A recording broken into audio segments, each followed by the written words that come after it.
Alright, what's going on everyone? And welcome to the series in which I introduce you to all of the most powerful competitive decks in the modern format. The goal here isn't to give exact deck lists as those change constantly, but rather just to give a brief overview of how the decks work so you can be prepared if you're new to the format. Also, if I sound a little bit sick, it's because I am. So, today we're talking about 4-color elementals, also known as 4-color Blink and 4-color Yorion. These decks are like 95% the same, but they all start with Omnath, Locus of Creation, which is the backbone of this deck and Blink and Yorion.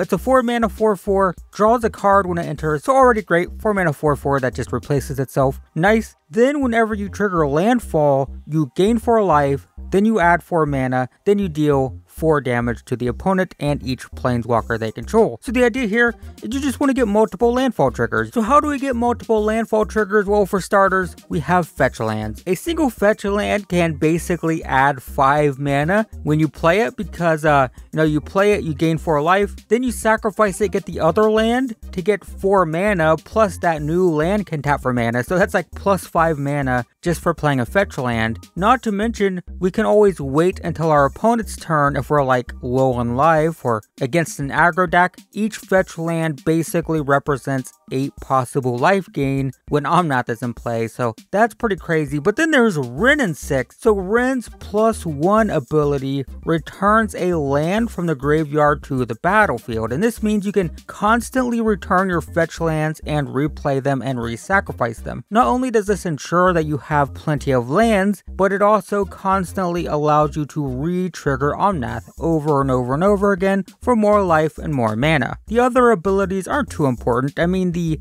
-1 deal 1 is good for Ragavan. A 2-mana planeswalker that kills a Ragavan is nice, definitely relevant, but for the most part, you want that first ability to constantly get lands back. Then comes the elemental package, starting with Risen Reef. This is a 3-mana 1/1. When it or another elemental enters the battlefield, you look at the top card of your library. If it's a land, you can play it, and if it's not, then you draw it. So it's card advantage regardless, and this means that both Risen Reef and Omnath draw cards when they enter, basically immediately replacing themselves, and then the Reef feeds the Omnath landfall triggers when we play elementals, or it just draws cards, right? We're either getting Omnath triggers or we're drawing more and more cards, which is totally fine. So what are the elementals we're playing? Well, that would be Fury, Solitude, and Endurance. These are all elementals with enter the battlefield triggers and evoke. So for evoke, you have to exile a card of the appropriate color. You put the elemental into play, you get the enter the battlefield effect,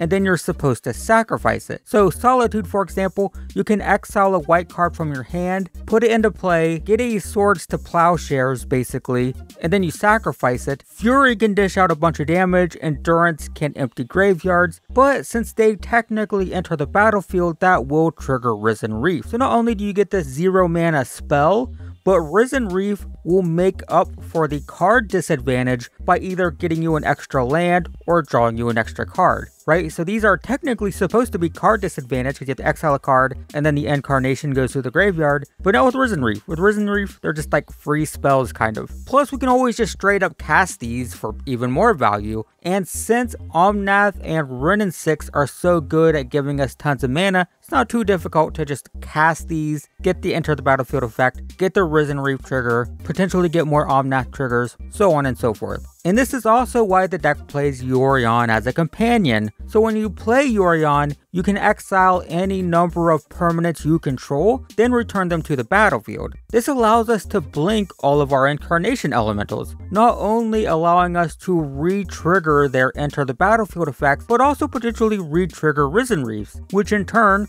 will give us more Omnath landfall triggers, or just more card draw. And even if you don't have the incarnations in play, just blinking Risen Reef and Omnath draws cards basically, right? And similarly, the deck plays Ephemerate, and this is very popular with these Incarnation Elementals. It lets you blink a creature at instant speed, and this is really tricky with these Incarnations because you can evoke them onto the battlefield for 0 mana, then ephemerate them with their enter the battlefield trigger on the stack and blink them. And what this means is when the sacrifice trigger of evoke resolves, it's technically a different copy of the creature, so it fizzles. So like, for example, with Solitude, you can evoke it, exile a creature, ephemerate it to get that enter the battlefield effect a second time and exile another creature. And then keep the elemental that you paid 0 mana for. You paid 1 mana for ephemerate.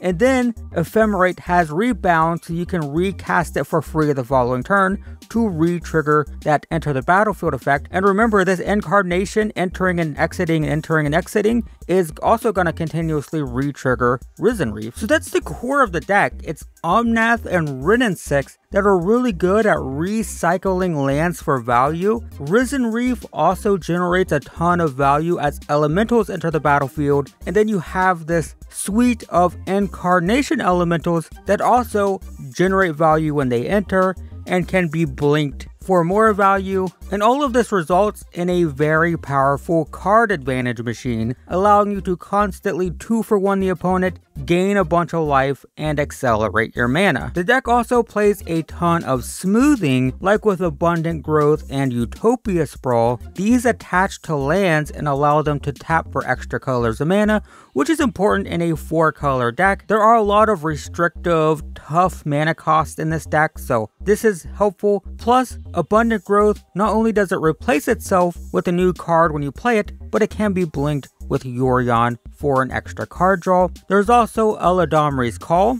It's a 2-mana spell that lets you search your library for a creature and put it into your hand. Now remember, this is a Yorion deck. It has 80 cards, right? So this helps find key pieces when necessary. However, it also allows the deck to play utility creatures in the main board like Icefang Codal, Titania, Magus of the Moon. The first is a flash flyer that once again draws a card when you play it, so it replaces itself, and it has Death Touch, so it's a pseudo removal spell if you have enough snow lands. Deck does play snow basics just for this. Titania enters and returns a land to your hand from your graveyard, and then starts making 5/3 elementals when you sacrifice fetch lands. She's also an elemental notably, and Magus just breaks people's mana bases, turns all non-basics into mountains, can kind of hurt you as well, but you only tutor it up if you're ahead and you can see that it's just going to break your opponent's deck. It's just a lockdown, shut down people. You have 1 copy, you can get it with Eladamri's Call. That's the idea. Also note that Codal and Titania both have enter the battlefield triggers, so they like to be blinked by Yorion as well. The deck also usually plays Prismatic Ending, Lightning Bolt, sometimes Unholy Heat as interaction. These are just spot removal spells, but it allows the deck to remove key threats while grinding out card advantage. This is ultimately a very mid-rangey deck, just trying to outvalue people. So spot removal, kill key pieces, and then just out card advantage opponents. It also plays Teferi because, of course it does, right? Stops the opponent from interacting at instant speed, so you can more safely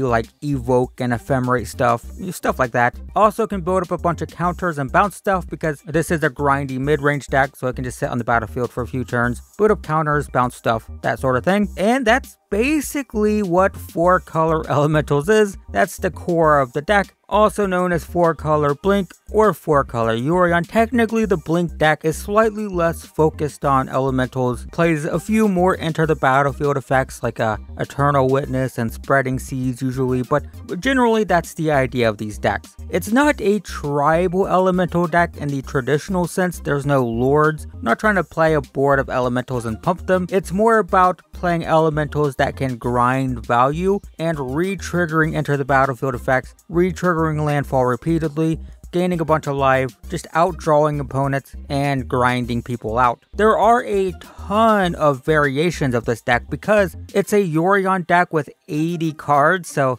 people do kind of play around with those extra cards a lot, so I will leave links in the description below to some metagame tracking websites. Not only can you check out different deck lists, different builds, but also you can see the most up-to-date deck lists if you're watching this at a later date. Also, if you like this video, I have an entire playlist dedicated to these Intro to Modern videos, and you can find a link to that below as well as on the end screen that you're about to see, so check that out if you're interested. But in the meantime, thanks for watching, and I will see you in the next one.